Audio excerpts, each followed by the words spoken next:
He felt the weight of the moment as if it were a glass.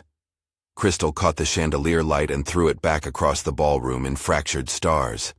Servers moved like underwater creatures through the marble aisles, trays of oysters and petits fours bobbing under formal jackets.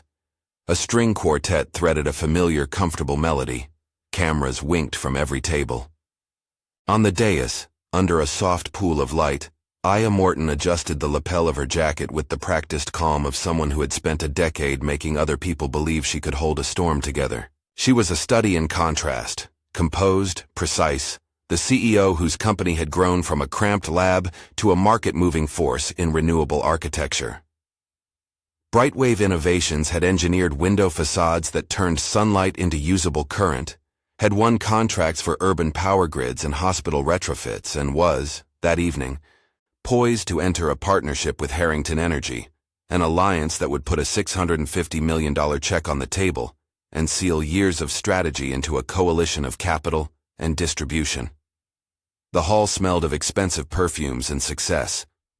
Top-tier donors and board members were present, investors had flown in, cameras tracked the handshake that would follow her acceptance of an award. Across the room, the Harringtons presided like royalty. Gregory Harrington sat with the blank, smooth ease of someone who had never been obliged to apologize. Melissa Harrington, in a gown the color of champagne, laughed with the practiced abandon of someone whose life rarely contained surprises that mattered. Preston Harrington III, 14 and wearing his father's name like an inheritance, lingered at their table, his hair still damp from a poolside afternoon, the kind of teenager who learned early that mischief in elite rooms could pass for charm. The wine arrived in a slow arc. It would be cruel to call it chaotic. The moment was clean and precise. A server misstepped. Preston reached farther than was mannered. The glass left his hand. In slow, terrible clarity, it sailed over the white cloth table, a comet of red that turned the air itself into a smear. The peach silk of Aya's gown drank the stain instantly. For a second there was nothing but color. Wine darkening silk, light caught in beads, the bow of a throat tensing where pride met surprise. Phones rose like a field of black birds.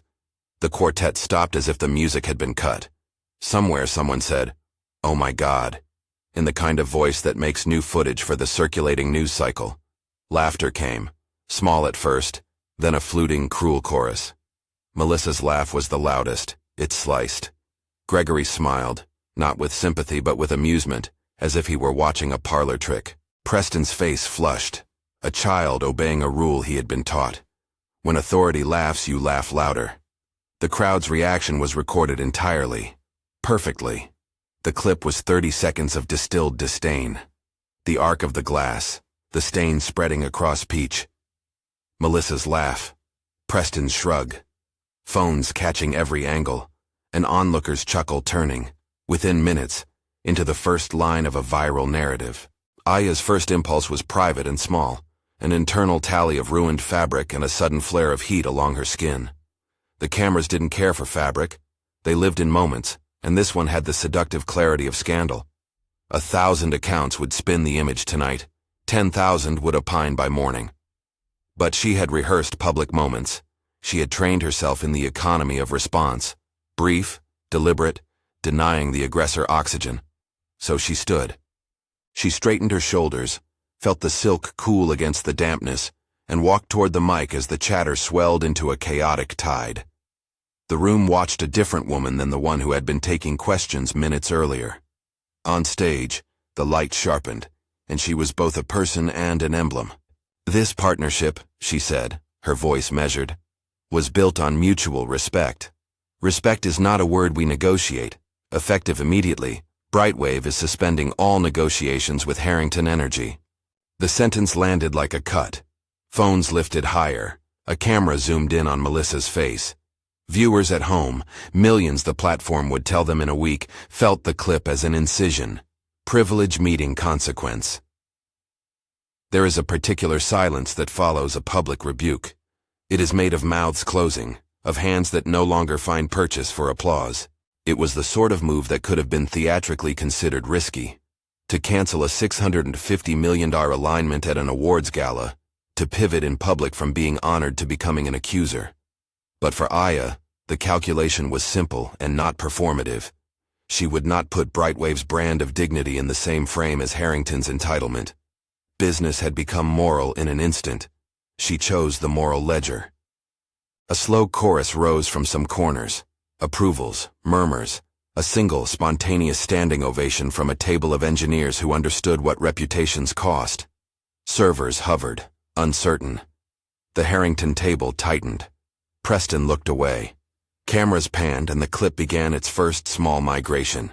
Uploaded, shared, a seed tossed into the smallest pond of the internet, which always swells. If this story intrigues you or makes you angry, tell us where you're watching from in the comments. It matters that this reaches different rooms. The clip accelerated beyond the ballroom. Notifications pinged awake phones. A push alert from a business network branded the headline as Gala Shock. CEO walks off $650 deal, after on-stage humiliation. A lifestyle blogger posted a frame-by-frame of the stain. A dozen commentators debated whether Aya had overreacted. Within 2 hours, the hashtag that caught most of the early heat sat in trending. Winegate. Within a single night, someone had edited the clip into shorter loops. Others had slowed the arc to study the angle of the glass. 1,000 commentators claimed to know the motive, the psychology, the meaning of dignity versus publicity. Brightwave's communications director, Devon Shaw, was already in the wings long before the gala ended. He was not flashy, soft-spoken, quick-typed, the kind of person who saw a message problem as a machine to be recalibrated. When he met Aya backstage, he did not ask for permission. He enumerated options, a concise press release, an early call to investors, an internal memo to employees. Aya listened, then pointed to the one choice that mattered. Public, she said. Honest. No spin. And hold off on any legal posturing until we know what's true. Devon nodded. He had seen the arc before. Corporate denial, attorneyly reflex, the slow leak of truth if it existed.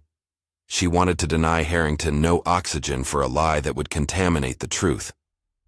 She wanted to control the tenor without creating a new field of narrative. Not everyone agreed. On the way out of the hall, a board member who had been amenable to the Harrington deal suggested that the cancellation was a premature blow to future capital. Think of the markets, he murmured. Think of the backlog it might create. Aya looked at him with a patience that bordered on pity. We built Brightwave so we could decide what we would not normalize, she said. This is one of those moments. The morning after the gala, the clip's reach had become a visible force. Morning shows dissected it. Commentators debated motives. Small pockets of online derision searched for fault with Aya's posture. But for every skeptical voice, there were 3 who saw the moment for what it had been.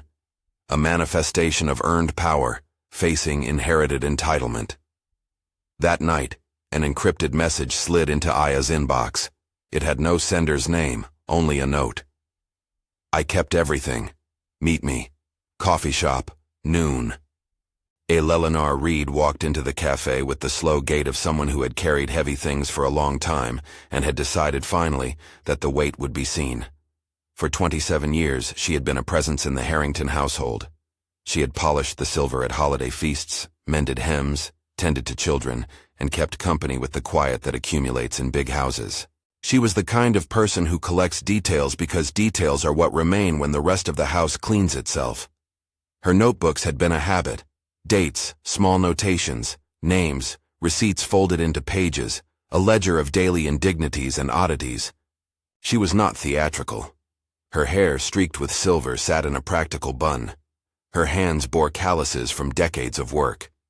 When she spoke, there was the patient cadence of one who has learned that truth is a long game, and that evidence is often the only kind of justice that sticks. I don't want the spotlight, she said, sliding a battered satchel across the table to Devon, who had come at Aya's request. I'm tired of being in the corners. They will erase me, but they cannot erase paper. Inside the satchel were notebooks, each a thin country of record. Dated entries began with small domestic notes, arrivals, shifts, invoices, and then folded outward into darker pages, payroll anomalies, memos that used coded language for unauthorized deductions, a list of employees who had been quietly pushed out after whistleblowing. There were photocopies of bank statements with unfamiliar line items, a photograph of a ledger page with handwritten notes in a hand that matched a company finance director who had long since shuffled between divisions. There were recorded conversations, a small portable recorder with a cracked plastic case that hummed when plugged in. You could not play those in the cafe, but Devon listened to a handful of muffled voices and came back with that verb, the murmur that shifts an investigation from rumor to plausibility. Aya held one of the journals in her hands like a relic. The paper had yellowed at the edges, the ink blurred in some places where houses and lives had sweated through it. The entries were not declarative sentences of accusation. They were not dramatic absolutes. They were the particular stubborn detail of someone who had heard things and kept them on paper because the world asked servants to forget. "Why now?" Aya asked. Eleanor's eyes were steady. "I watched them laugh at you under the chandelier. I could pretend I was shocked. I could pretend the house is sacred. But it's never been that. They stole from the people who keep the house running. They called it expenses. They called it management. They call people who object difficult." There was a tremor in her voice that had nothing to do with physical frailty. "I've kept the dates. I've saved the slips.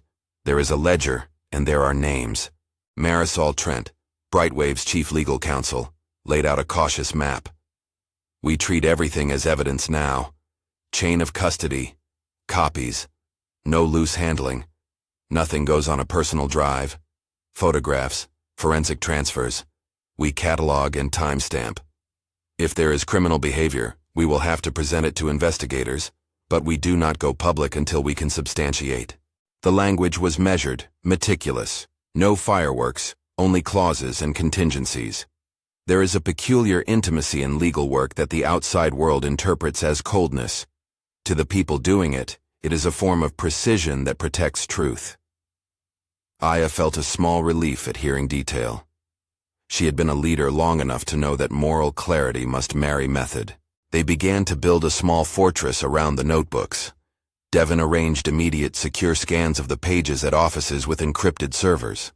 Marisol set up a chain of custody with a reputable evidence management firm and an independent third-party forensic lab. They documented the transfer of the physical notebooks and photographs and signed receipts. The recorder's files were duplicated to locked drives and given to an analyst to isolate voices and verify dates. They did not, at this stage, touch the originals more than necessary. Nothing would risk accusations of tampering. Eleanor watched each move like someone learning a new alphabet. This was the language of institutions that could answer institutions. She breathed out the gratitude of someone who had been invisible for decades and was suddenly being fit with a visible armor. Newsrooms smelled of coffee and recycled urgency. Several investigative journalists arrived, the ethical kind who ask for document paths and verification protocols. They wanted to corroborate details, employee names, dates, the context of the memos. Aya's team gave them what they could without compromising the legal integrity of the chain of custody.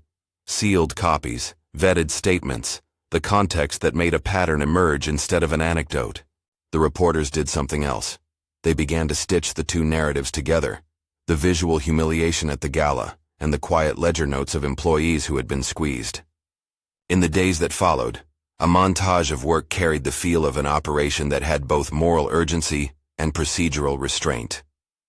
Forensic specialists examined the documents and cross-referenced dates against payroll systems. An independent accountant reviewed suspicious transfers and found a series of circumstantial alignments that suggested cloaked reallocations. Devon coordinated with a handful of trusted media contacts, setting embargoed briefings that would permit a coordinated release if, and only if, the evidence held. They were building a story in multiple registers. The public, which had seen the gala clip and decided where to place sympathy. The private, where financial records and human testimonies grew into a lattice of misconduct. And the procedural, where lawyers and forensics made sure that the lattice would hold up in courtrooms and regulatory offices. It was a slow, careful geometry of accountability. Aya's life became a series of small, precise steps. She attended meetings, sat through verification sessions, and approved language for press releases with a kind of exhausted certainty. But between the public motions and the careful work, the strain settled in unavoidable places. The house she returned to held no music, only the hum of appliances and news footage running on a muted phone. Vandalism had not yet occurred. Threats were whispers in corners. The first angry emails were mollified by moderation. She was dignified in public, but in private she had the small tremors of a human body under sustained stress. There was a night when she stood at the bathroom mirror and traced with her finger the faint ring of red that had stained the peach of her dress. She washed the mark as if washing the image could scrub away the humiliation, but stains do not yield to scrubbing. They alter the fabric's memory. Not everyone rallied instantly. Corporate alliances are complicated by interests. Investors asked questions about continuity of operations and supply. Some bank relationships flagged the increased reputational risk and initiated quiet reviews. The market took a cautious breath. Brightwave's stock wavered in small, polite amounts that tabloids misread as panic. Aya sat through a closed-door meeting with the board, where the air smelled of premium coffee and thin patience. A handful of members voiced concern about exposure to a family that, taken at full weight, controlled significant distribution avenues. But there was, too, a swelling of public support. Employee town halls filled with staffers who felt seen. Engineers texted early, offering help with data verification. A community clean energy coalition posted an open letter praising Aya's stance. For every hedge fund whisper, there was a neighborhood group that offered a different ledger. Moral capital now counted as currency. Through all of this, the Harringtons did not sit idle. Gregory Harrington convened his own council the morning after the gala. He moved with the procuring calm of someone accustomed to making problems go away. Melissa issued a statement, anodyne, rehearsed, expressing regret for the incident and offering family apologies without addressing the laugh. The family retained a high-powered public relations firm and a team of lawyers whose sole job was to find the levers that unsettled reputations. They began the quiet work of pushing back. Simultaneous overtures to financial partners, clarifications released at dawn, a managed narrative of being victims of exaggerated online reaction. The first volley was predictable. Harrington spokespeople called Brightwave's cancellation a reactionary posture, a misunderstanding inflated by social media's appetite for drama. They framed it as a business decision made in haste. The refrain did not change. In boardrooms across town, counsel advised both parties to prepare for long public negotiations. But beneath the counsel's words, another movement had begun to stir. Beneath the Harrington mansion's ornate facade were small things Eleanor had catalogued.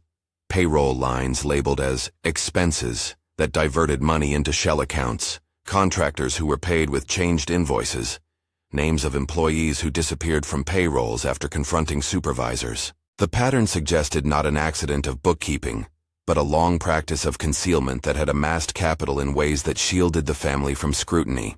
Aya's team, however disciplined, worked against an implacable force: time. Digital narratives accelerate. A doctored clip could appear overnight and find an audience before a careful press release could frame context. Financial actors respond to the first available signal. Banks react to initial noise long before evidence is fully verified. The balance between moving quickly enough to frame public terms and moving slowly enough to safeguard legal safety is a narrow one. Aya felt it like a taut wire underfoot. In the cramped conference room where the notebooks lay in ordered stacks, Eleanor watched the screens that showed the gala clip. She had lived much of her life inside rooms where laughter rearranged the grammar of consequences. She now saw the potential for a different outcome. "They will try to make this about a child," she said, as if voicing something both strategic and sorrowful. "They have done this before. They shape the story so no one listens to the ledger. We must make the ledger louder." Marisol agreed, but with cautions. "We have to be deliberate. We can release the records, but we must be prepared for countersuits. They could allege defamation. They may attempt to discredit Eleanor personally. We must protect her and any other witnesses. We need to prepare for a smear, as well as prepare for gratitude." Devin nodded. "We line up our outlets. We pick partners who will run deep investigations rather than clickbait. We anchor the initial release with validated forensics, so it's not just claims in a pile of scanned pages." This was the point where strategy met human cost. Eleanor had insured herself already in various ways. Copies hidden in other homes, entries that spelled out not only what had been taken, but the people who had tried to stop it. She watched Aya and nodded, a small pact passing between them. They would not simply react to the visual humiliation. They would pursue the ledger of wrongs until the ledger could speak in courtrooms and regulatory hearings. The first round of verification threw up corroborations that mattered.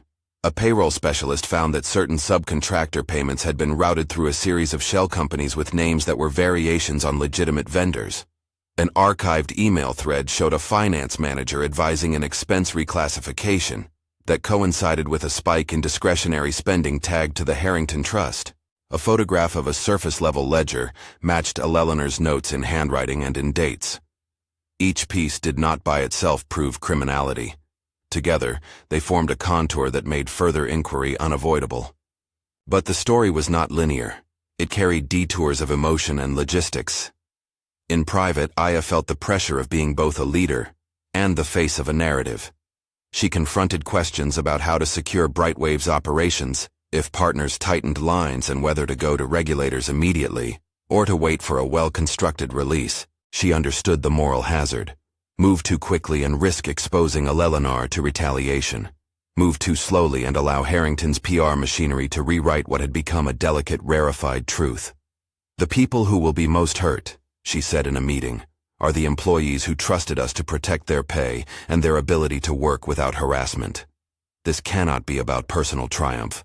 It must be about institutional correction. Marisol's plan emphasized that protecting people meant preparing legal shields for witnesses and ensuring federal investigators had a clean path to subpoena.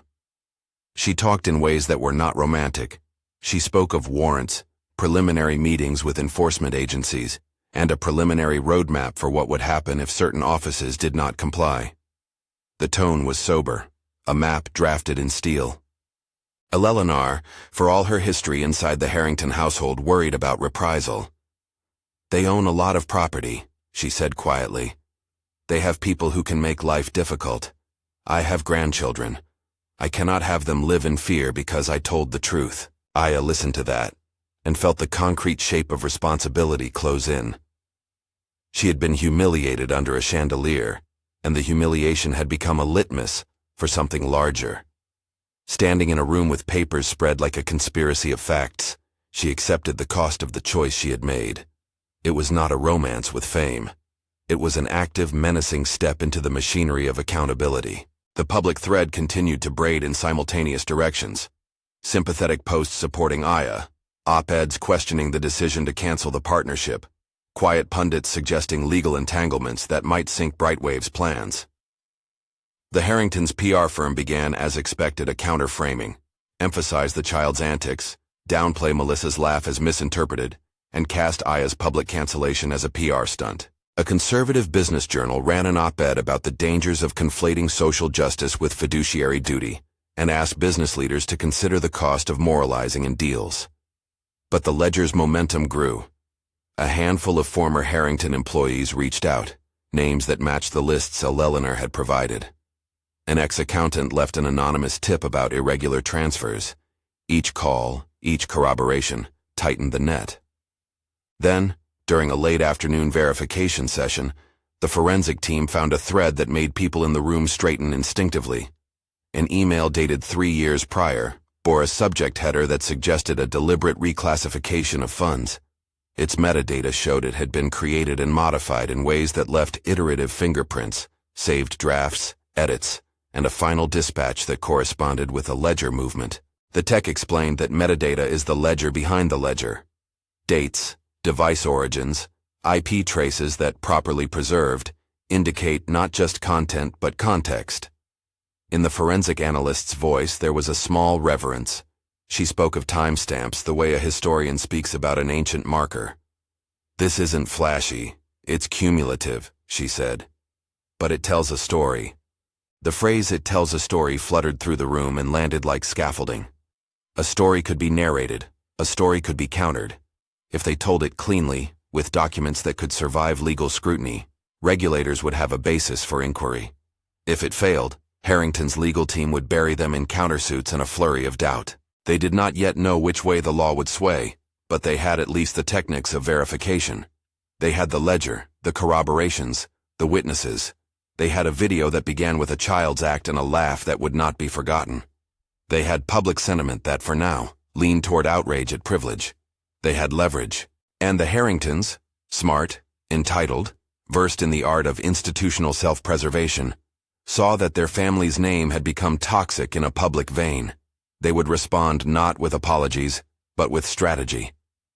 The family moved as a unit of resources. Lawyers who would threaten lawsuits, partners who would be coaxed toward reticence, media buys designed to saturate the airwaves with alternative frames. They had the means to weaponize doubt. For the first time in weeks, Aya felt a new kind of danger. The knowledge that power has multiple languages. There was force, and there was narrative. There was money, and there was rumor. To defeat a structure built over decades, she would need more than righteous indignation. She would need to match the Harringtons' strategic capacity with proof, with timing, with conscience marshaled into process. They set a plan. Verify everything they had, wire a secure backup of all materials to at least 3 external custodians, and prepare a coordinated release contingent on the forensics confirming manipulation beyond mere bookkeeping anomalies. They would not act out of vengeance. They would act out of the logic of evidence. As evening settled against the city's glass towers, Aya found herself walking once more past the glass-fronted offices of companies that made headlines. Her reflection repeated on the panes. Aya Morton, the wine stain long dried in public memory, the woman who had turned humiliation into an axis for accountability. She walked past the lobby of a law firm with a Harrington-branded plaque visible inside and felt the weight of an approaching battle like a tide she could not fully see. Back at Brightwave's secure conference room, Devon set up a map of possible release pathways, an investigative partner, a staggered drop of documents, pre-briefed regulators who would see the dossier before it went live. Marisol finalized the documents they might need to file for protective orders for witnesses. Eleanor sat with tea, her fingers tracing the spine of another notebook, as if cataloging past times she had been brave enough to write. "Once we put this forward," Marisol warned, "they will come at us with everything. They will try to make you the villain, claim you manipulated documents to get revenge. They may try to isolate Eleanor as unreliable. They will flood the air with alternative facts." Aya looked at the circle around the table and felt both the fragility and potency of the moment. "Then we have to be impeccable," she said.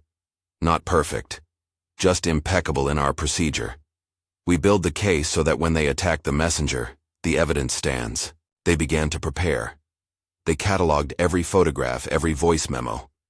A forensic lab ran checks that compared the handwriting on Eleanor's notes with samples of known Harrington House documents. An independent auditor began constructing a timeline that matched entries in the notebooks to recorded transactions. The work was painstaking and small, matching an invoice to a ledger, a date stamp to a bank deposit, but it assembled a lattice.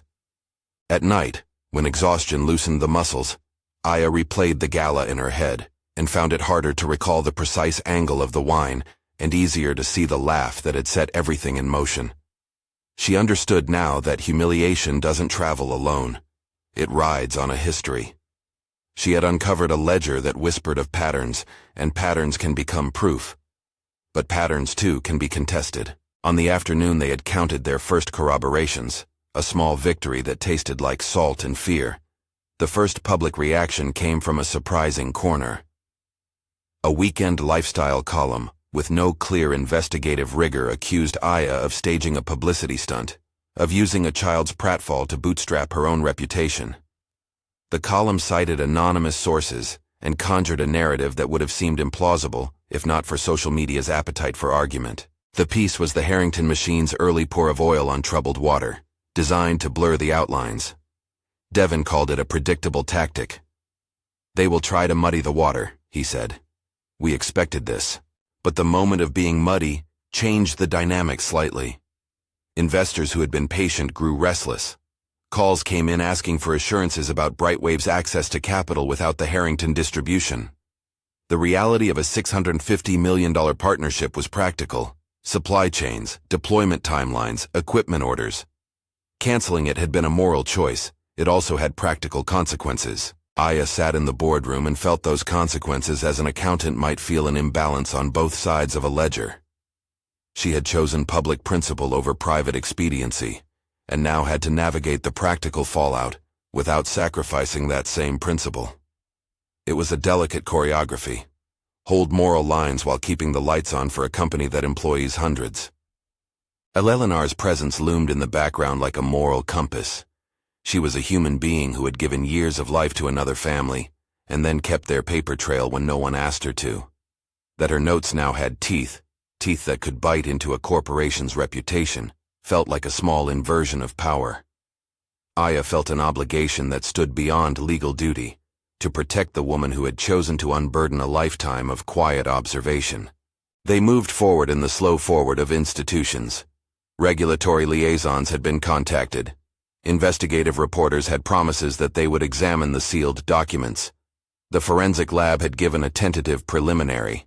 Nothing conclusive yet, but indicators that justified further, deeper inquiry. Nothing guaranteed a legal victory. Everything promised a fight. Late one evening, when only the cleaning staff and a night shift security guard remained, Aya sat alone in the office where the leather chair still smelled faintly of polish. The city lights sketched a line where the horizon ought to be. She thought of the peach silk and the laugh in the face of a child trained to see the world as a performance. She thought of Eleanor and the notebooks that had become the architecture of something larger than personal retribution. She thought of the $650 million question. What price did dignity have in a world that calculated value in sheets of paper and distribution networks? She did not know all the answers. She only knew the arithmetic of responsibility. Truth backed by procedure could break a dynasty if enough institutions took it seriously. But dynasties have capital, and capital buys narratives. The Harringtons would come at them with volume. As dawn creased the sky, the first clear thread of strategy formed. They would build the dossier until it could not be waved away. They would secure witnesses. They would time the release to maximize the evidentiary impact and minimize the chance that a manufactured clip could obfuscate the truth. And they would prepare the public mind, not with invective, but with the stubborn weight of documents and corroborations. Beyond the windows, the city woke and the world took its first yawning breath. Inside, men and women worked with the certainty that the next moves mattered. They had a ledger. They had a video that had embarrassed one family and begun to undo another. They had, most importantly, a witness in Eleanor who had the particular courage to hold on to a lifetime of notes and hand them over. For a moment, as the first staffers arrived with fresh coffee, there was the fragile hope that process could unmake privilege. Then there was the sound of a phone on the table, a terse, branded alert that no one wanted to see. Harrington's firm had retained counsel and issued a statement promising stern legal action if defamatory assertions were disseminated. The fight, what little of it had already opened, would not be only about truth. It would be about who could shape it first. They had to act with evidence, with timing, and with the kind of moral clarity that does not sour into vengeance. If they failed, the narrative could be reversed. If they succeeded, they could recalibrate a power that had long tilted toward the entitled. Aya took a breath, the way someone prepares to dive into cold water.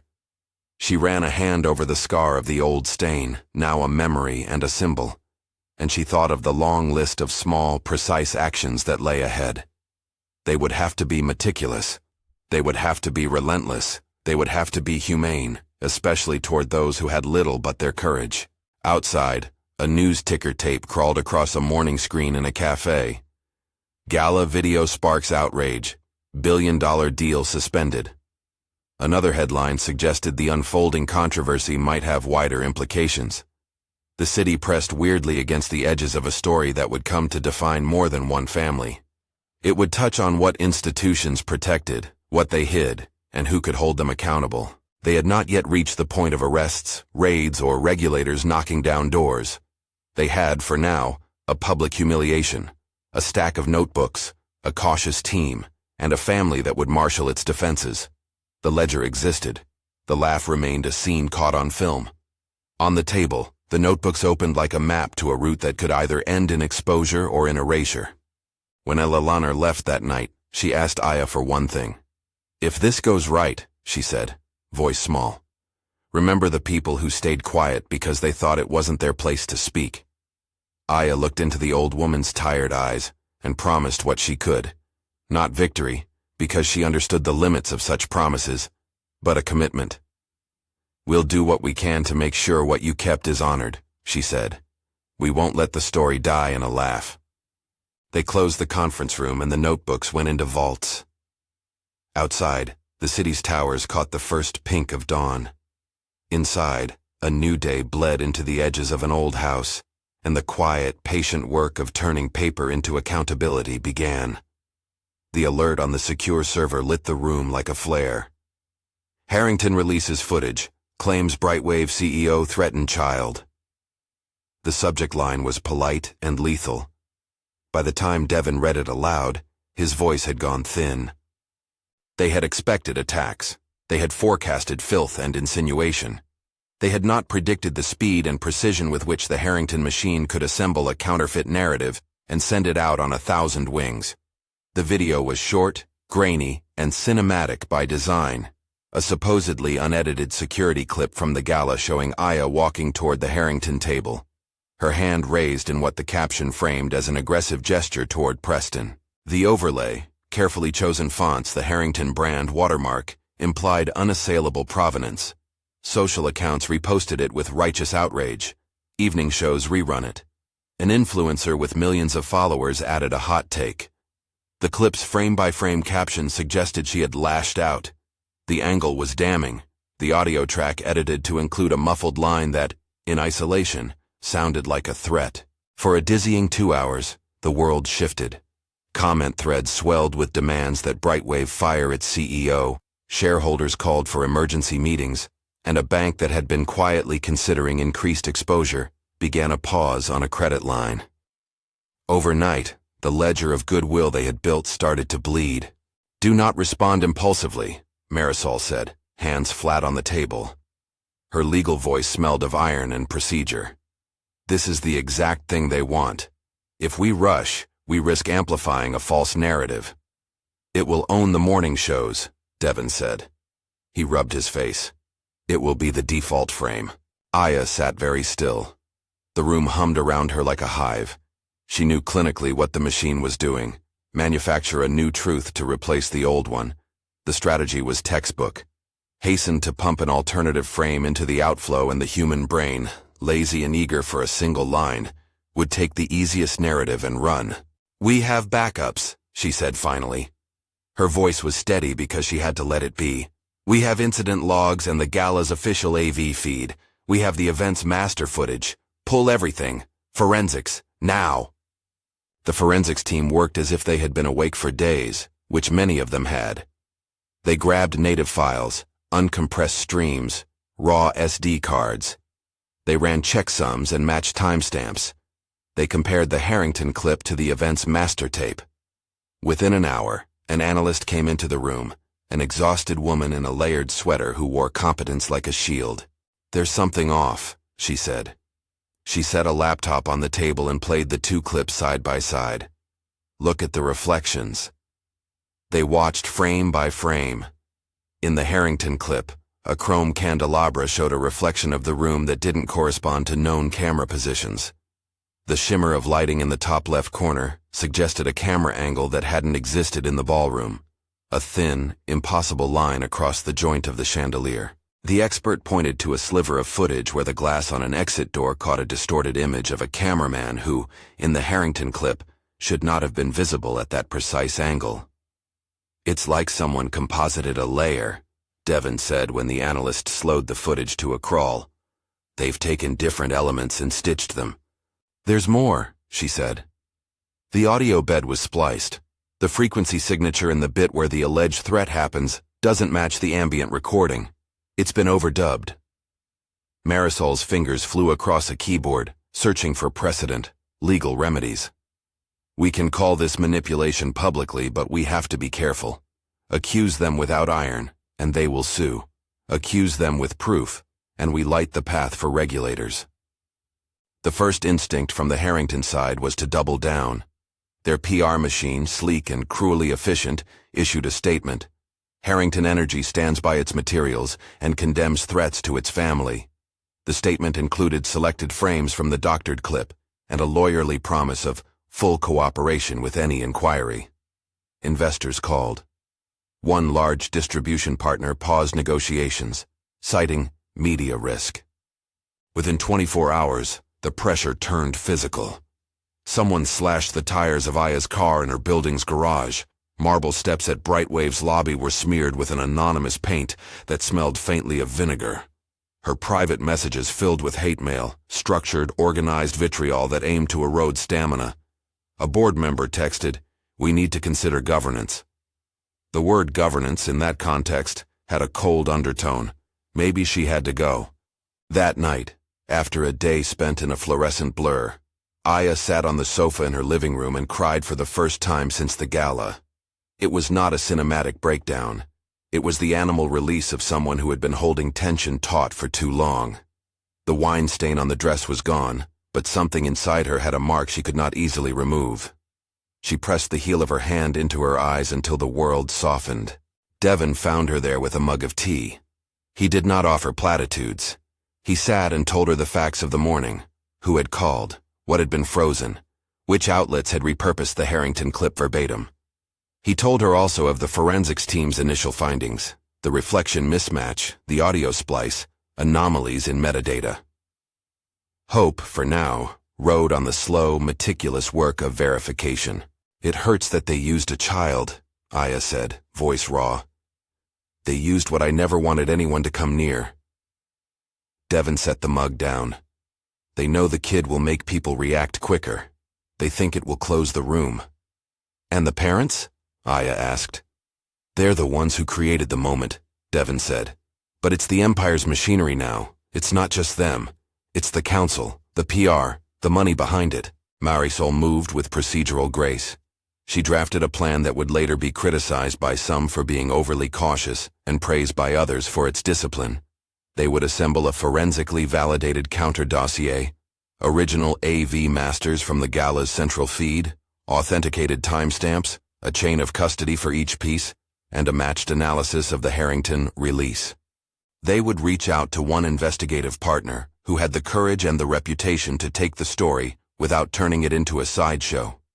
They would, if possible, get a neutral third-party forensic laboratory to issue a statement confirming the clip's manipulation, and they would brief the relevant regulatory authorities under embargo so that when the public dossier dropped, investigators would already have a path to subpoenas. Eleanor called that evening. Her voice was flat but resolute.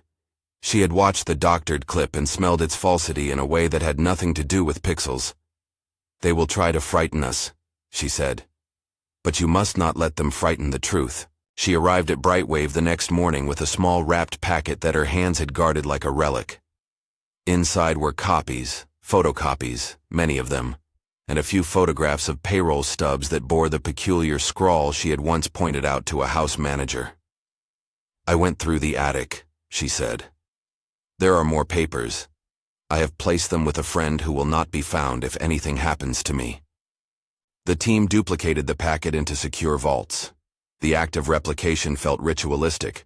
3 copies in different cities, encrypted, each with its own custodian. Marisol insisted.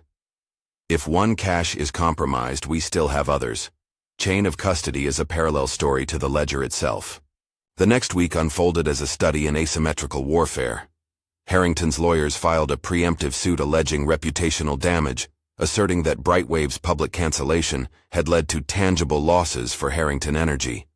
The court filing was broad and menacing, meant to create friction. It was also a tactic, create a whirlpool of legal response that would tie up resources, force depositions, and distract. Brightwave faced another wave. A major supplier paused shipments pending clarity about insured exposure, citing counterparty risk. A lender's compliance department sent a terse note about covenant breaches that might be triggered if core revenue projections were disrupted. Practical wheels in a corporation started to wobble under the strain of a media storm. For Aya, the fight took on a new shape. It was no longer purely moral. It was operational. At the low point, which came in the grayness of a rain-soaked Sunday, The board convened in the somber room where the notebooks had been cataloged months before. The air smelled faintly like lemon disinfectant and worry. A handful of directors expressed a desire to pause the public strategy, to consider temporary leadership changes while legal proceedings unfurled. They framed it as prudence. Aya listened. She had prepared for dissent. She had not prepared for the quiet, corrosive feeling that came when people she trusted shifted in measurable increments toward self-preservation. "If we step back now," she said carefully, "we let them set the terms. We will be judged by the standard we allow them to construct." A senior investor, someone who had once been her champion, exhaled and spoke of fiduciary obligations. "We cannot afford excessive legal exposure," he said. "We have to consider continuity." Aya thought of the employees whose wages were not in dispute and who had nothing to do with either family's ability to narrate scandal. She thought of Eleanor and the ledger that had been kept in corners. "This is not about me," she said. "It's about whether institutions are allowed to hide in plain sight." The room stayed silent long enough that a clock twice chimed the same minute. When the vote came, it was not unanimous, but it produced a margin that was sufficient. The board voted to keep Aya in place, provided a small committee would oversee operational risk and report daily. It was the kind of compromise that both preserved leadership and hedged bets. But crises do not acknowledge corporate votes. A deep and devastating attack arrived on a Tuesday. An outlet with a reputation for sensational scoops ran an edited exclusive that combined their doctored footage with alleged eyewitness accounts, claiming that Aya had been intimidating. The clip had been reworked to appear even more damning. The piece suggested that Brightwave had suppressed knowledge that the gala incident had been instigated by the CEO, a claim so absurd it skirted comic if not for its effect on the public mind. Share prices dipped in a nervous spasm, and within hours a mid-sized institutional investor announced a review of its holdings. The board committee convened emergency calls. Brightwave's leadership felt the contours of a siege. Aya, who had stayed awake in strategic vigilance, stumbled the next morning. She had spent the night reviewing backups and fielding calls, her hands raw from typing. A protest had formed outside Brightwave's office. Organizers with placards and megaphones, some shouting in support of the Harrington narrative. Someone had spray-painted a slur on a wall near the building's entrance. The sight of graffiti, ugly and anonymous, made her stomach drop. It was not the mark of reasoned debate, but of organized cruelty. That afternoon, in a small, locked room, she finally let herself break. The team had prepared for every possible contingency. They had not prepared for the moment her body would respond to a sustained, coordinated attack on her personhood. She pressed her palms to her temples and felt a pressure like a fist. They found her there, Devon, Marisol, Eleanor, three people who had become the seams of her new life. They did not offer slogans. They offered a blanket, tea, and the simple human calculus of recovery. Breathe, eat, rest. Aya slept for an hour, 10 minutes, whatever the body could take, and woke with an exhaustion that was lined with a new resolve. The breakthrough arrived not as a cinematic flourish, but as a long, patient accumulation of small, smart discoveries. The lead forensic analyst, working with a neutral lab they had planted in their contacts list months before, found metadata anomalies in the Harrington footage that could not have been created without human intervention at a specific editing software. The signature was not how the footage would appear if a camera operator had simply shot a different angle. It was the mark of someone threading together disparate layers in post-production. In lay terms, the file's shadow told a story. Someone had assembled a narrative and then tried to make it feel like raw truth. On a rainy Thursday, the analyst laid the findings in a conference room and walked the assembled journalists from their chosen investigative partner through the technical reasoning. She used a metaphor that would find its way into headlines. The metadata glows like a fingerprint. She explained in gentle lay terms how timestamps and digital crumbs reveal edits and imports. The reporters listened, transfixed by the clarity of the explanation. At the same time, an audit of third-party vendors associated with Harrington Energy uncovered a web of shell payments that corresponded to dates Eleanor had noted in her journals. One transfer, coded as landscape services, matched a ledger entry she had made after noting a conversation with a house manager. Another payment matched a consulting contract that had never produced deliverables. The audit did not assert criminality. It reported inconsistencies that, assembled, looked like intentional obfuscation. 2 days later, the independent lab issued a preliminary statement. Digital analysis indicated probable manipulation of footage released by Harrington Energy. The language was careful. It was also unequivocal enough to blunt the Harrington claims of authenticity. Timing, which until then had favored the Harrington noise machine, began to tilt. Devon and Marisol worked with the investigative partner to time a coordinated release.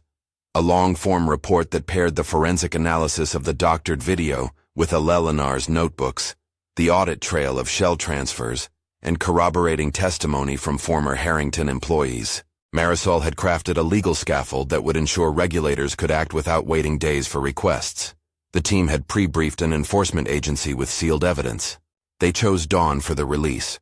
Dawn is a practical time in media. It touches the morning show's feeds and gives newsrooms time to prepare for the day.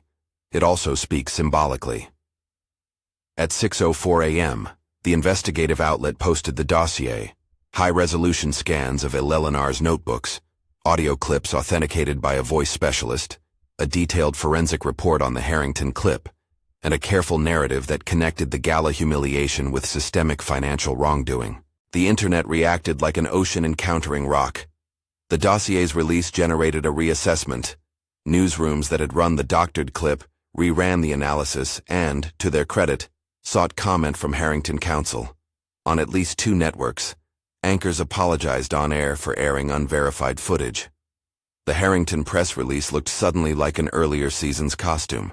By mid-morning, federal agents arrived at Harrington Energy's headquarters with warrants.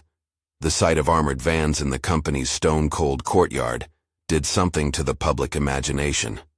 Helicopters whirled above the skyline in professional, not cinematic, rhythm. Inside the building, agents executed search warrants, servers were imaged, offices cataloged, and in one day, the architecture of a company's operations entered public view, like a book opened in court. Gregory Harrington was taken into custody on charges related to financial improprieties. The indictment that followed accused him and select executives of misappropriating funds, falsifying records, and obstructing investigations.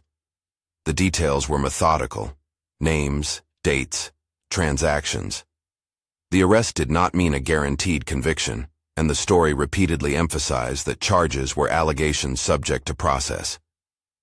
The justice system did its procedural work in public light, with cameras and lawyers and precise filings. The market responded with a clarity that was brutal. Harrington Energy's stock plunged more than 30% in 2 trading sessions, wiping tens of millions from its market cap. Partners distanced themselves.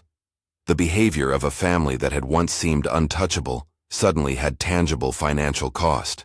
In boardrooms across the city, people calculated exposures and quietly updated risk models. At Brightwave, the board convened once again. This time, the tone was different. The evidence that had been developed, careful, cataloged, verified, had become a moat rather than a mere hammer. The committee that had once suggested governance changes now recommended public support for Aya's continued leadership. The vote to reaffirm her role passed with broader margins. The company that had once trembled under rumor steadied. Suppliers resumed deliveries one by one. A major distribution partner quietly reopened talks. The atmosphere was not celebratory. It was a pragmatic acknowledgement that due process had begun to take hold. Aya, who had experienced her share of private injury, felt vindication like a cool, complicated thing. It was not the flush of revenge. It was relief, tempered by the knowledge of cost. People had been harmed. Eleanor, whose life had been spent in service, employees who had lost wages, communities that had been denied access to justice because the powerful had hidden in paperwork. The fall of an empire did not erase that harm, but it made redress possible. They did not gloat. At Council's insistence, Marisol framed their communications in sober terms. "This is not about personal victory," she said in a press conference as the investigators moved into Harrington offices. "It is about evidence and accountability." In the weeks that followed, the legal drama expanded into a series of depositions, corporate restructurings, and regulatory inquiries. Harrington Energy's executive team saw resignations and terminations cascade. The family's public image, once fastened like a crest, frayed into a contested patchwork of denials and lawyers' statements. Investors who had relied on the Harrington distribution networks re-evaluated strategies. Some left, some stayed, and the market adjusted its horizon. Eleanor's role in the unfolding was both poignant and central. Investigators interviewed her with care and provided protective measures. She was credited publicly as a pivotal source of evidence, the woman who had kept notebooks and who had had the courage to hand them over. Aya arranged for immediate legal and personal protections for Eleanor, ensuring secure housing and confidential support for her family. The recognition was cautious. The team did not put Eleanor on a pedestal for spectacle, but they also did not let her slip back into invisibility.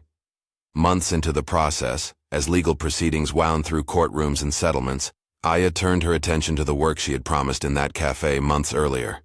The ledger had been a weapon. The act of turning it into public truth had created collateral suffering and a vulnerable witness. She wanted to create structures that would make such disclosures safer and ensure that the act of keeping evidence, of keeping a record, would not be an act of solitary courage dependent on chance. Brightwave announced the creation of the Eleanor Reed Justice Institute, a $50 million endowment that would support whistleblowers in large institutions, provide legal aid for workers reporting misconduct, and fund independent forensic labs that could be called upon in public interest matters.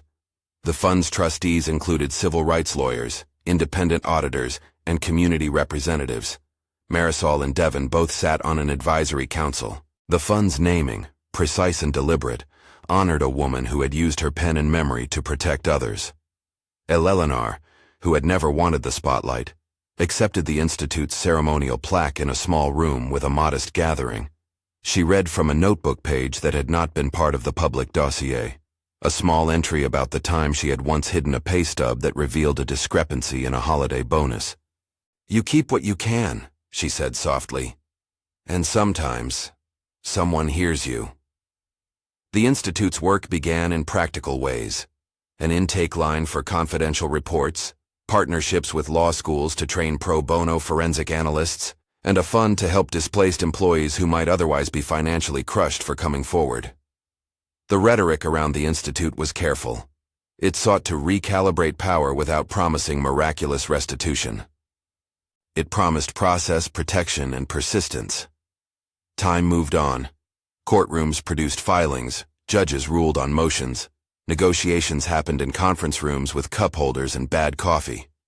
Gregory Harrington's trial, when it came, would stretch months.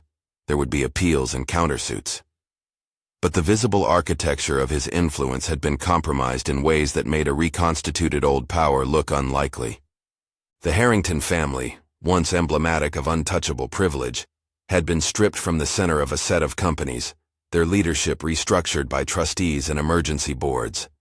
The partnership that would have given them access to Brightwave's distribution was dead, contracts were terminated, reputational capital had evaporated.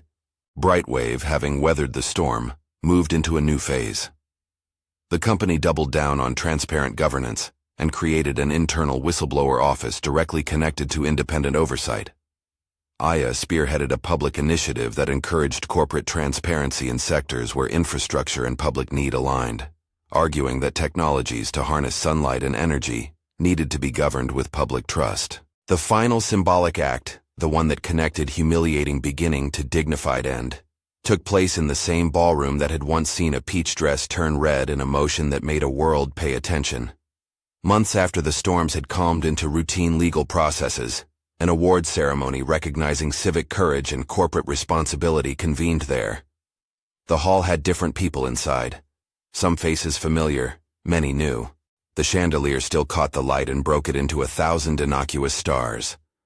Aya stood at the front of the room in a dress that echoed the peach of that earlier night, not as a costume or a provocation, but as a quiet reclamation.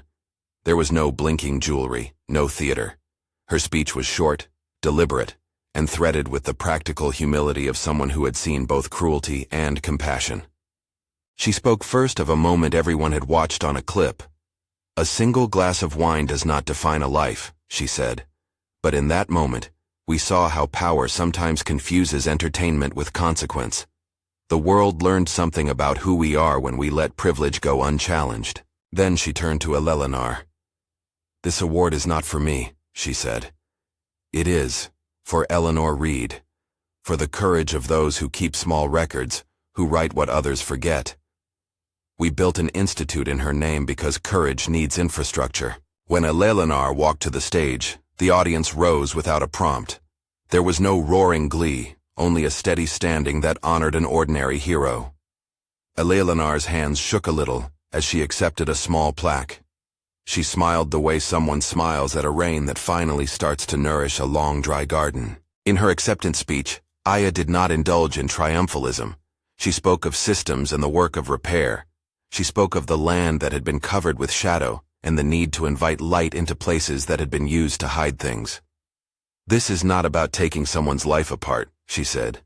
"It is about making institutions accountable, so futures are not purchased with other people's labor and dignity." The final image of the night was not the stain, but the test it had created. A scarf made from a remnant of the peach gown, pinned to the Institute's pinboard as a symbol of a moment that had catalyzed change.